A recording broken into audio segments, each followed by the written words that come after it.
gagasan Hari Santri Nasional datang dari Haji Tariq Darwis sejak 2009 yang lalu. Yai Tariq meminta kepada Jokowi untuk menetapkan Hari Santri Nasional. Profesor Dr. Kiai Haji Said Akil Siraj mengusulkan tanggal 22 Oktober. Kenapa harus ada Hari Santri? Bukankah nanti ini terjadi kooptasi? Nanti mereka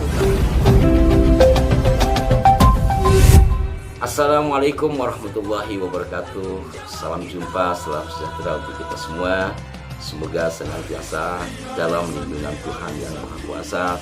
Kali ini saya akan mengurai tentang asal muasal adanya Hari Santri Nasional. Penggagasan adanya Hari Santri Nasional tidak serta-merta terjadi pada 2014 yang kemudian disahkan 2015.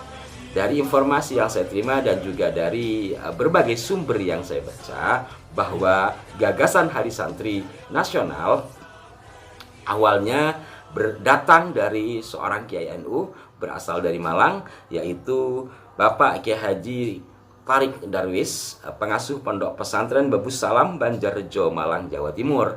Sejak 2009 yang lalu, bahkan Gus Torik, demikian beliau akrab disapa, sempat melakukan diskusi dengan sekitar 106 pengasuh pondok pesantren di Jawa Timur untuk penggagasan Hari Santri itu. Bergulir-bergulir bahkan sampai juga ada harapan agar Presiden Susilo Bambang Yudhoyono atau Pak SBY mengesahkan Hari Santri Nasional, tetapi juga ya belum nasibnya sehingga tidak terlaksana. Yang mana pada saat itu diusulkan 1 Muharram dalam kalender Hijriah. Singkatnya dari 2009 sampai akhirnya nanti pada 2014, di mana pasangan calon presiden Insinyur Haji Joko Widodo yang berpasangan dengan Haji Yusuf Kalla pada 27 Juni 2014, Pak Insinyur Haji Joko Widodo berkunjung ke Pondok Pesantren Babus Salam, Malang, yang diasuh oleh Gus Torik, di mana di sana saat itu sedang dilaksanakan haul Hadratus Syekh Hasyim Asy'ari dan Bung Karno. Di dalam haul itu, Gus Torik atau Yai Tariq meminta kepada Jokowi untuk mengesahkan atau menetapkan Hari Santri Nasional jikalau beliau terpilih. Tentu seperti itu karena saat itu adalah belum pemilihan ya, masih dalam rangka kampanye 27 Juni 2014, sedangkan pemilihan presiden pada saat itu yaitu 9 Juli 2014. Jadi ada penandatanganan nota kesepakatan kurang lebih seperti itu. Jikalau beliau terpilih maka akan mengesahkan Hari Santri Nasional yang informasinya adalah 1 Muharram.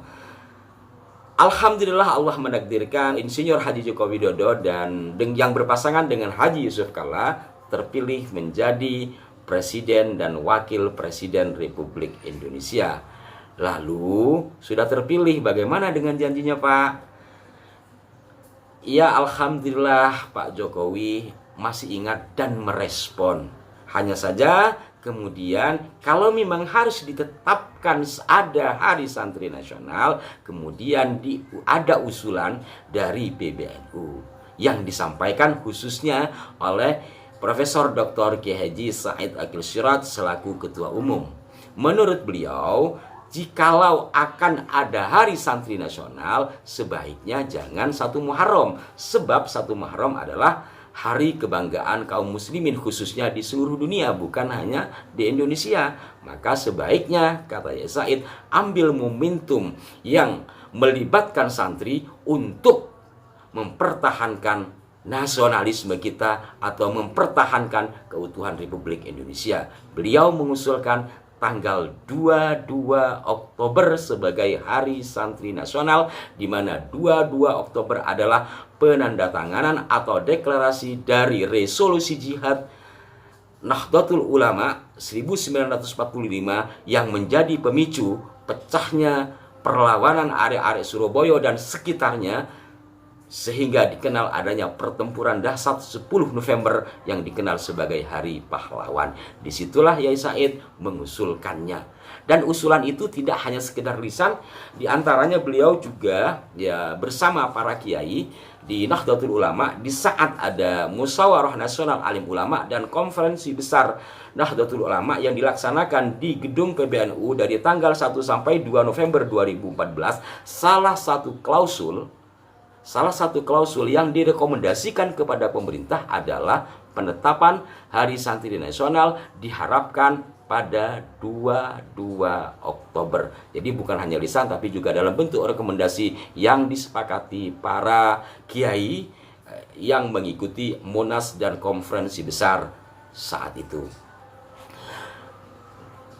Di lain itu juga diberi berbagai kesempatan, Yai Said terus menyuarakan 22 Oktober untuk menjadi Hari Santri Nasional. Termasuk ketika acara Konferensi Besar Fatayat NU 21 November 2014, Yai Said juga menyampaikan itu agar Presiden menetapkan Hari Santri Nasional 22 Oktober.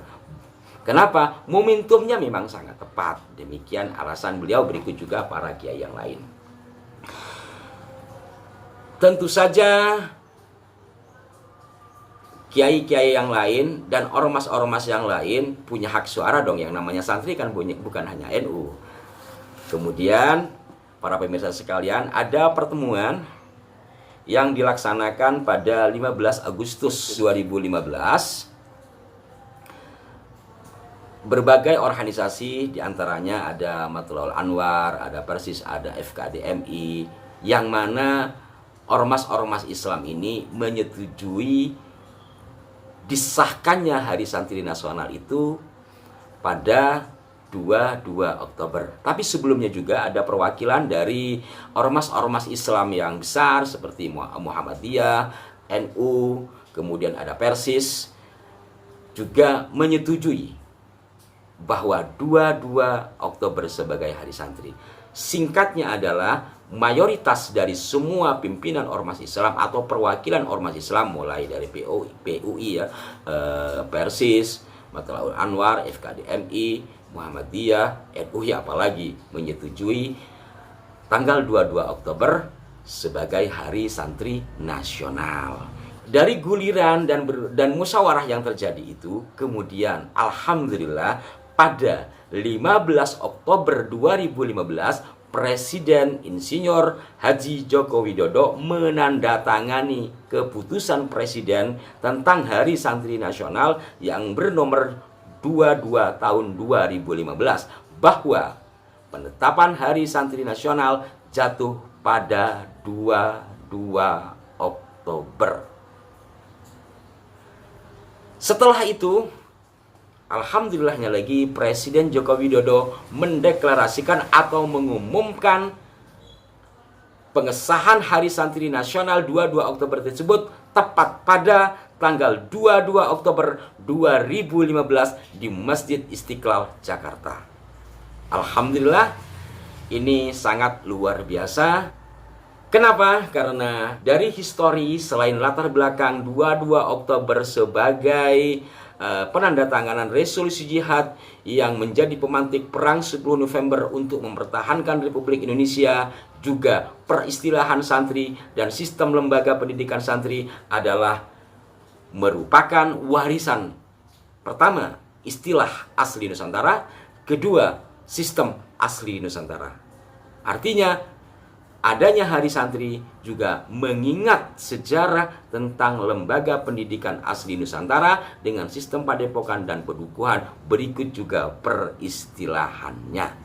Demikian pemirsa tentang rentetan Hari Santri. Tapi bukan berarti tidak ada masalah ya. Banyak yang tidak setuju juga. Dan saya secara pribadi pada Hari Santri yang pertama, yaitu 22 Oktober 2015, alhamdulillah mendapat kesempatan untuk menyampaikan obrolan seperti ini di Masjid Fathul Khan atas undangan kawan-kawan dari organisasi kemahasiswaan UIN Syarif Hidayatullah Jakarta. Memang pada saat itu sebagian dari mahasiswa yang menjadi audien atau jemaah di masjid itu bertanya, kenapa harus ada Hari Santri? Bukankah nanti ini terjadi kooptasi? Nanti mereka minta hari siswa dan sebagainya, macam-macam lah gitu ya. Ya, saya jawab bahwa santri jangan hanya dikonotasikan kepada mereka yang ada di pesantren. Harus lihat dulu asal mula kata santri itu apa. Kedua, andai pun kita menggunakan pengertian yang sempit bahwa santri itu sebagaimana umum difahami adalah mereka yang belajar di pesantren-pesantren, tetapi realitas yang terjadi kan ada hari-hari yang kita tidak menjadi bagiannya secara peristilahan. Saya bilang begitu, contohnya hari ibu. Hari ibu, kita bapak-bapak, tapi kita tidak pernah protes. Kenapa? Ya, yang namanya hari besar ditetapkan sebagai hari besar nasional tentu ada latar belakang sejarah yang besar pula, yang baik untuk diingat, dikenang. Untuk apa? Untuk pendidikan kita bersama, untuk menatap masa depan bangsa dengan melihat hal-hal yang baik di masa belakang. Demikian saya ucapkan terima kasih. Selamat Hari Santri Nasional untuk bangsaku, bangsa Indonesia.